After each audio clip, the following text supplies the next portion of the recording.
Allahu Akbar. Allahu Akbar.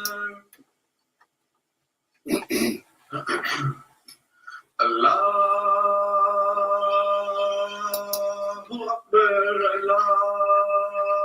Akbar. Ashhadu an la ilaha illallah.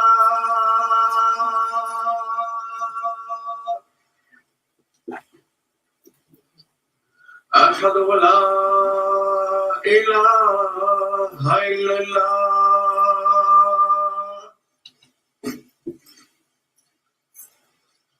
أشهد أن محمدا رسول الله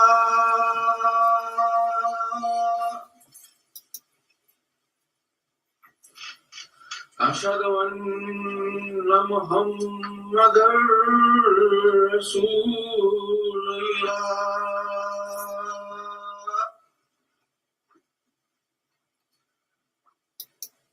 حي على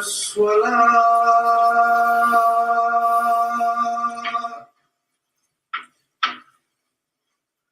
حي على الصلاة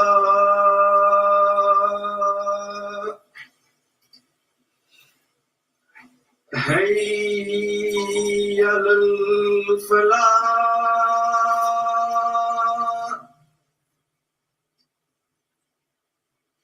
حي على الفلاح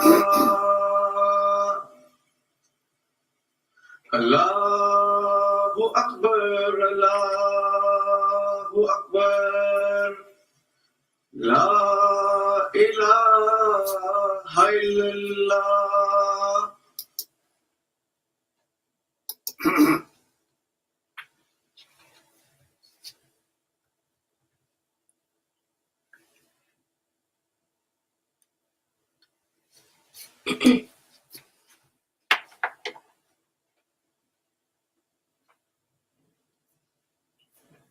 أشهد أن لا إله إلا الله وحده لا شريك له وأشهد أن محمدا عبده ورسوله أما بعد فأعوذ بالله من الشيطان الرجيم بسم الله الرحمن الرحيم قل أعوذ برب الناس ملك الناس إله الناس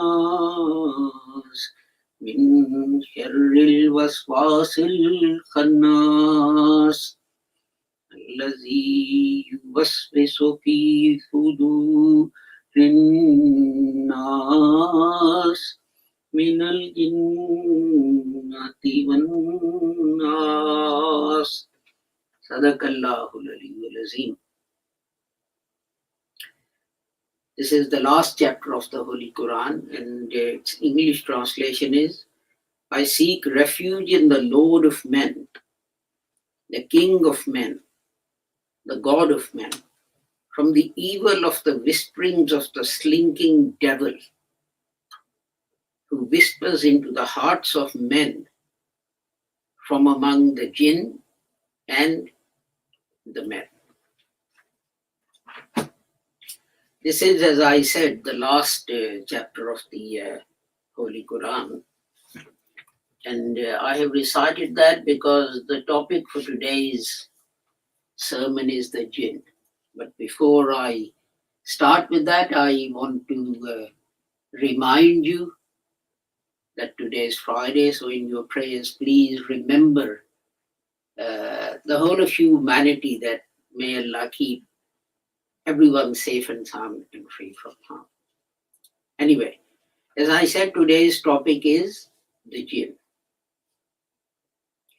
And the reason is that one person asked a question about the Jinn, and our usual understanding and interpretation of what a Jinn is based on Alaf Lala and Ali Baba and the 40 Thieves and the Hollywood television serial, The Genie, and various other movies that they have made.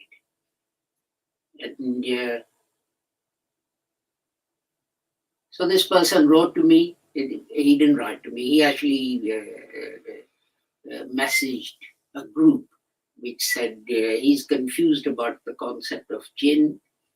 And another person sent me a message mocking the Holy Prophet Muhammad sallallahu alaihi wasallam's hadith about the Holy Prophet says, "Do not use bones to clean yourself after toilet when you're in the wilderness, etc., because there may be jinn hidden in it."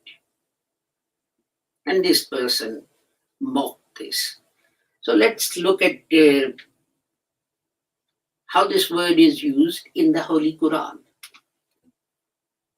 That to a Muslim should be a more authentic source of information than Alaf Laila and Ali Baba and Hollywood television programs and movies.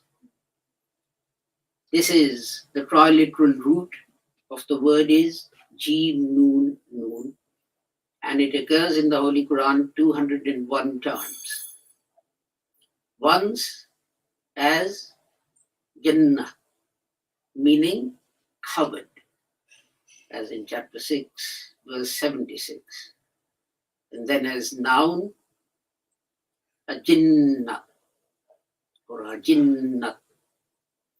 That means fetus, as mentioned in chapter 52, as mentioned in chapter 53, verse 32. And I'm getting lost here. 22 times as the noun jinn, and this is chapter 6, verse 100, chapter 6, 100, 12, chapter 72, verse 6, etc. Twice as junnat, meaning a cover, as in chapter 58, verse 16, 147 times as the nominal jannat, that means God. And anywhere that is fully covered with greenery is called Jannah. But it's also used as a proper noun to mean paradise, as in chapter 2, verse 25 and chapter 3, verse 15. 10 times as the noun Jinnat, meaning madness, and as in chapter 7, verse 184, chapter 11, verse 119. And this shouldn't be so difficult for Urdu speaking people because we speak about Majnoon, etc. 7 times as the active participle Jan, meaning any jinn, as in chapter 55, verse 15, chapter 55, verse 74, and snake, chapter 27, verse 10. And 11 times as Majnoon, which I referred to just now, meaning madness. Now, if you look at all of these, they share a characteristic, and that is either something is hidden or something is hiding something.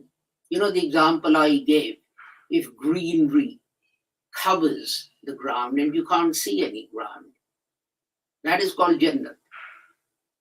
Although it's the same word that is used for paradise. Again, Majnun is someone whose faculties, thinking power, has been covered up by something else. And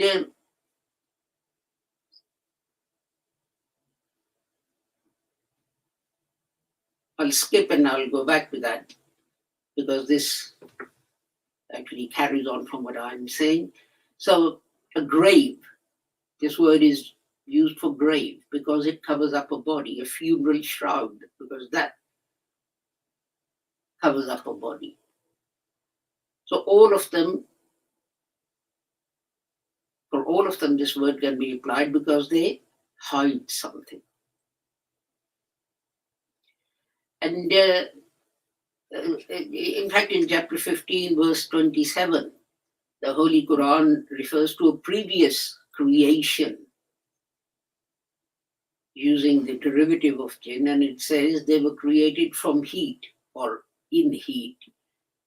And this may, of course, be a reference to the Big Bang Theory, because we know that science tells us it's a theory, remember, not a fact, a theory, that at one stage everything was together and then there was a Big Bang.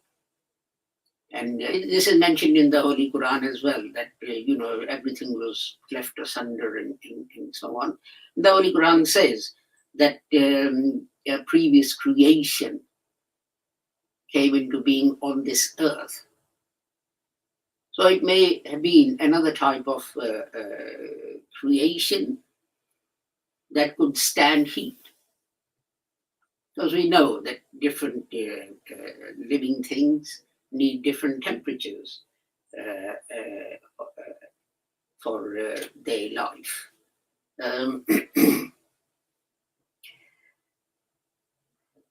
And of course, this explains the meaning of the hadith that I mentioned about. That when you're out in the wilderness, after toilet, don't use a bone that you might find to clean yourself. Why? Because there might be jinn hidden in it. There might be things hidden in it which will be covered up by the bone. There may be things hidden in it that you cannot see. You're too small for you to see. And interestingly, there is a school of thought that says that the word jinn actually applies to all spiritual beings. We tend to differentiate between angels and jinn and humans and so on. But the school of thought says that all spiritual beings, including the angels, are jinn. And then it classifies jinn into three categories. One, jinn that do good. Two, those that are or do evil. And three, those who are sometimes good and sometimes bad. The first type, of course, those who always do good and are good, are called angels. And the second, who are bad and always do evil, are called the devils. But you see, this ties in with the hadith of the Holy Prophet Muhammad, that there are things in it that may do you harm.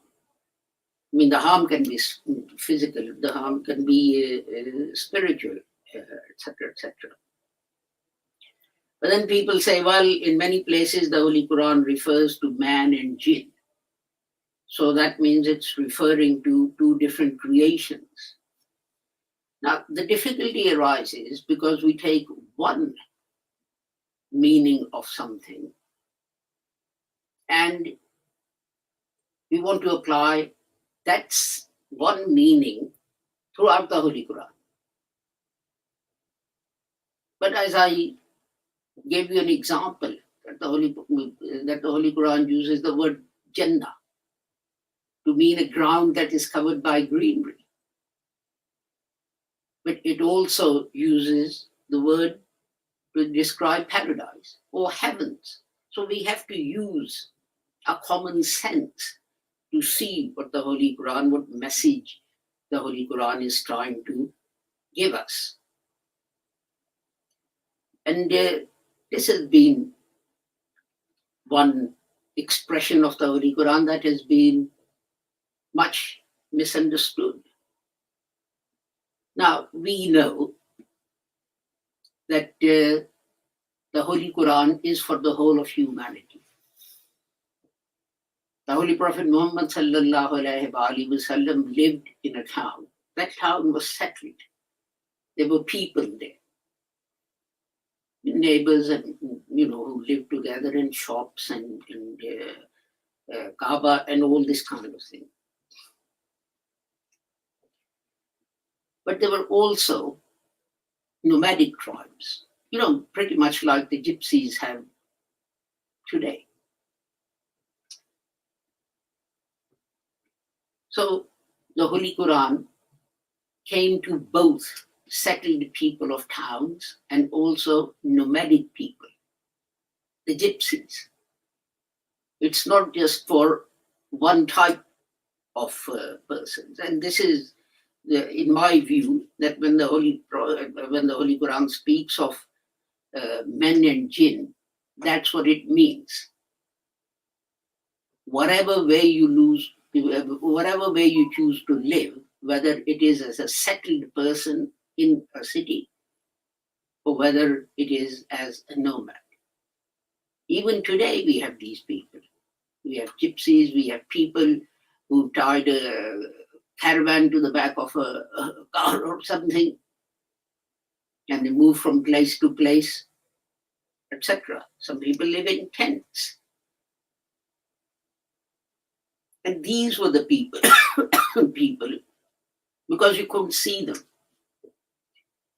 If I go downstairs and open the door, I can see the neighbor living across the road, living to the right, living to the left, living at the back of the house, and so on. But there are gypsies in the area, and I can't see them because they go out of the way to conceal their presence. And there are verses of the Holy Quran, such as the one that says that a group of jinn came to the Holy Prophet to listen to the Holy Quran, chapter 72, verse 1.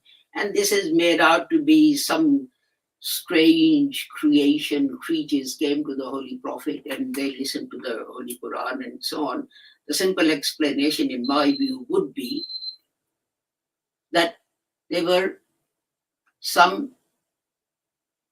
members of some nomadic tribe who heard about the Holy Prophet, and they came from wherever they lived to Medina because they wanted to hear what the Holy Prophet's message was.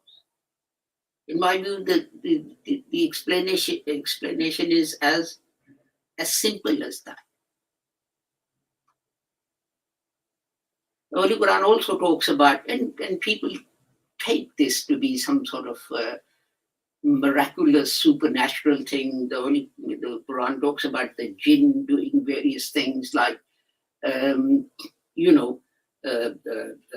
building places of worship and, finding pearls under the sea, etc., etc. But today, if you go to Dubai and Abu Dhabi and so on, you see these jinn. They'll take you in a boat, row out to the sea, then jump in and then come up with a pearl. They invite you to do the same thing. I was too scared to do it. Are they jinn? No, they're human beings. So these jinns that the Holy Quran speaks of doing various things and so on, all it means is that these are foreigners. Fortunately, at that time we didn't have a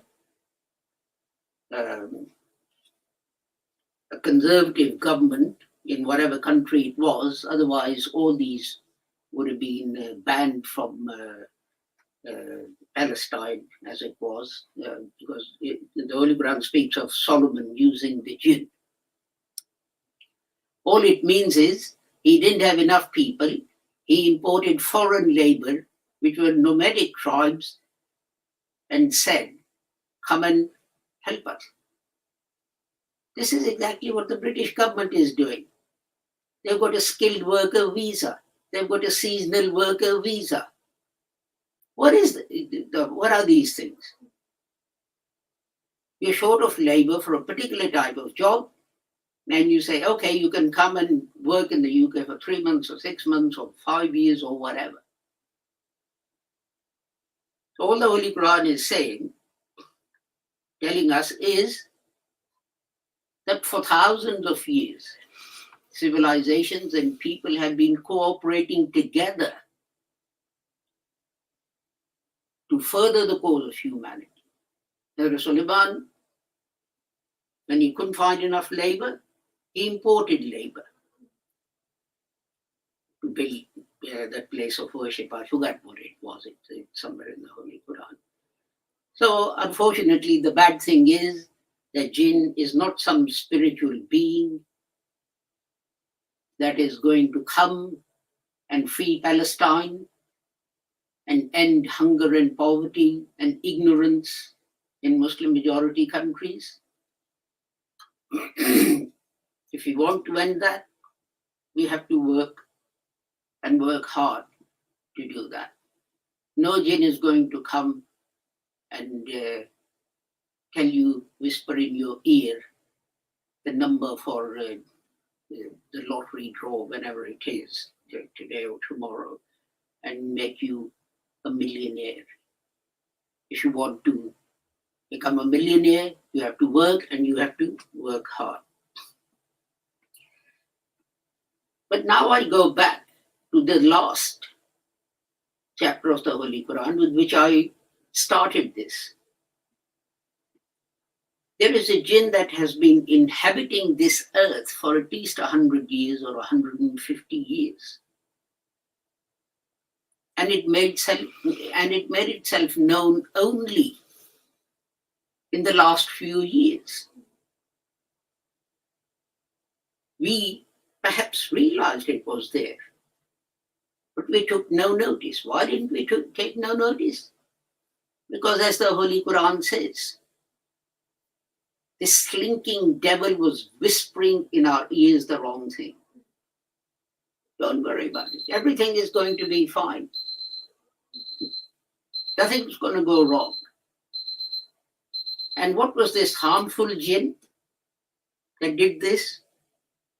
It's burning fossil fuels and polluting rivers and polluting seas and polluting air and destroying rainforests. What did you hear in 60s and 70s? Oh, these are just mad people who are spreading these rumors. Everything's going to be fine. It's been fine for the last 100 years. These are the slinking whispers of the devil, of the jinn in your ears. While the jinn was doing its task of destroying rivers, polluting Seine in France, in Paris, polluting Thames in the UK, and God knows how many other rivers and seas and so on. These slinking whisperings of the devil were telling us, don't worry about it. It's all going to be fine. If you stop doing this, you'll be cold in winter. You might have to walk to work, etc., etc. And we listened to this, and we did nothing, and we carried on. And we carried on burning fossil fuels and polluting these places. And as God points out, we need to seek Allah's protection against that jinn. That jinn is our own souls, which tell us that nothing's going to go wrong. We are human beings, we know everything. That is the most difficult jinn against which to seek protection. And interestingly, this is the last chapter of the Holy Quran. And the last verse of the Holy Quran ends with this mention. But we can also relate it to the hadith, which says that the Messiah will come and he will try and save humanity. At what time? When the world is hurtling towards its destruction, towards the end of the world. And what are we seeing all around us? Floods in some countries, washing people and crops and animals away.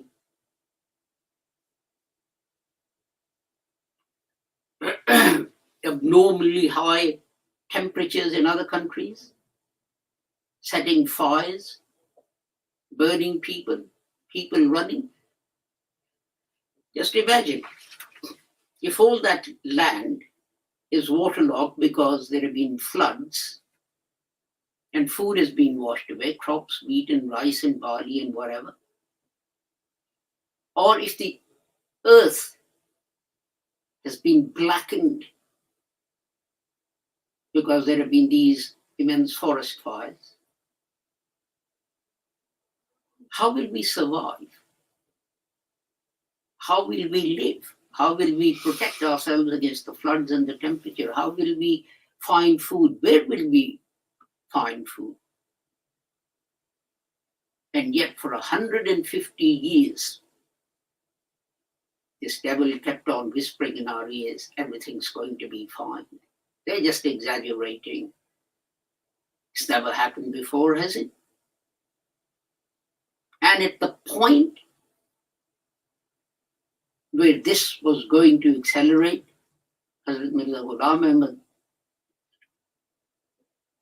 appeared and claimed to be the Messiah who was sent to save the world. And one condition that he laid down for saving the world is to give your religion precedence over your worldly desires and an easy life. بارك الله لنا ولكم في القرآن العظيم ونفعنا وإياكم بالآيات والذكر الحكيم إنه تعالى جواد كريم ملك بر رؤوف رحيم.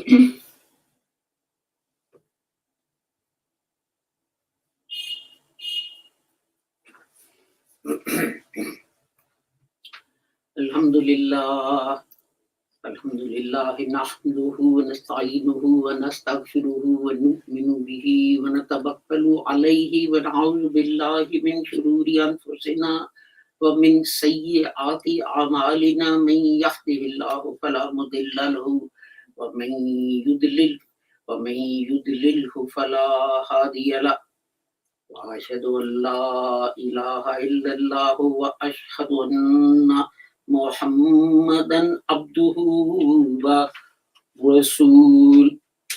اللهم صل على محمد وعلى آل محمد كما صليت على إبراهيم وعلى آل إبراهيم إنك حميد مجيد. اللهم بارك على محمد وعلى آل محمد كما باركت على إبراهيم وعلى آل إبراهيم إنك حميد مجيد. اللهم انصر من نصر دين محمد صلى الله عليه وسلم واجعلنا منهم واخذل من خذل دين محمد صلى الله عليه وسلم ولا تجعلنا منهم. عباد الله رحمكم الله إن الله يأمر بالعدل والإحسان وإيتاء ذي القربى وينهى عن الفحشاء والمنكر والبغي يعظكم لعلكم تذكرون. اذكروا الله يذكركم وادعوه يستجب لكم ولذكر الله أكبر والله يعلم ما تسمعون.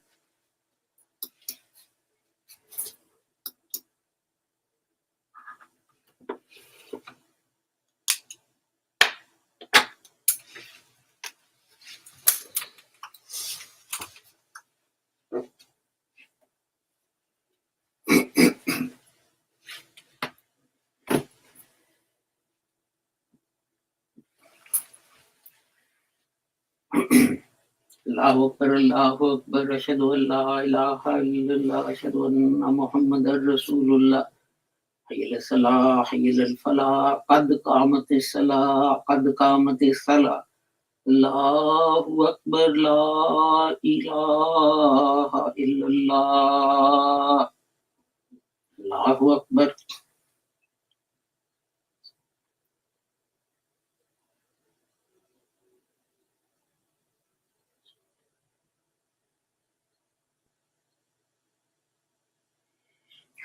الحمد لله رب العالمين الرحمن الرحيم مالك يوم الدين إياك نعبد وإياك نستعين اهدنا الصراط المستقيم صراط الذين أنعمت عليهم غير المغضوب عليهم ولا الضالين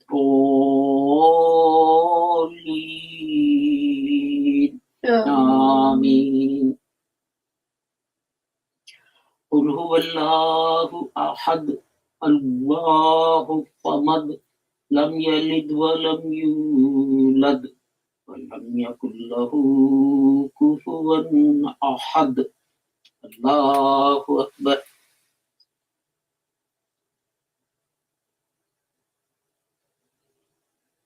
سمع الله لمن حمده ربنا. الله أكبر.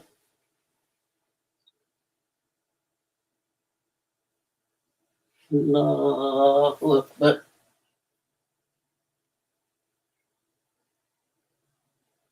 الله أكبر.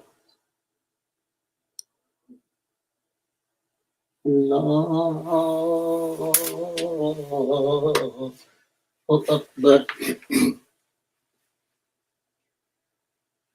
الحمد لله رب العالمين الرحمن الرحيم مالك يوم الدين إياك نعبد وإياك نستعين اهدنا الصراط المستقيم صراط الذين أنعمت عليهم غير المغضوب عليهم ولا الضالين آمين. قل أعوذ برب الناس ملك الناس إله الناس من شر الوسواس الخناس الذي يوسوس في صدور الناس من الجنة والناس. الله أكبر.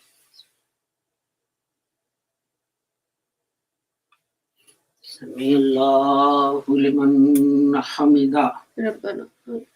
الله أكبر.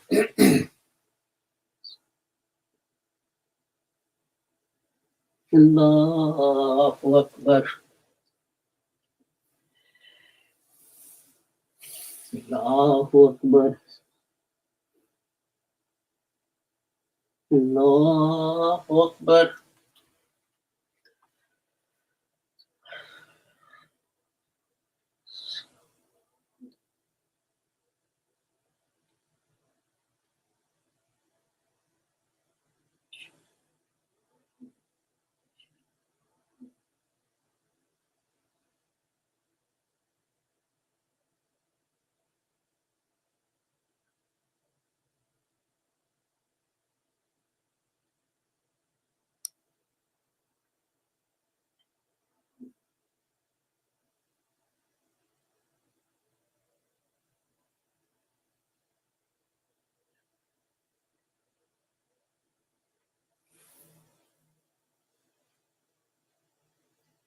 Assalamu alaikum wa rahmatullah. Assalamu alaikum wa rahmatullah. Astaghfirullah. Astaghfirullah.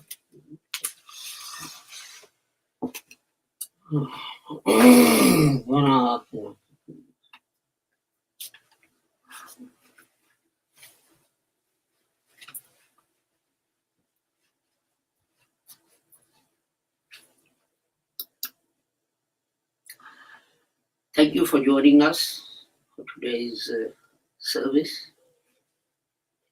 You might have found today's khutbah little different from the normal run of the mill khutbahs, but I hope you found it interesting and useful. I pray that until we meet again next Friday, Allah keeps the whole of humanity safe and free from harm. Assalamu alaikum, Khuda Hafiz, and goodbye.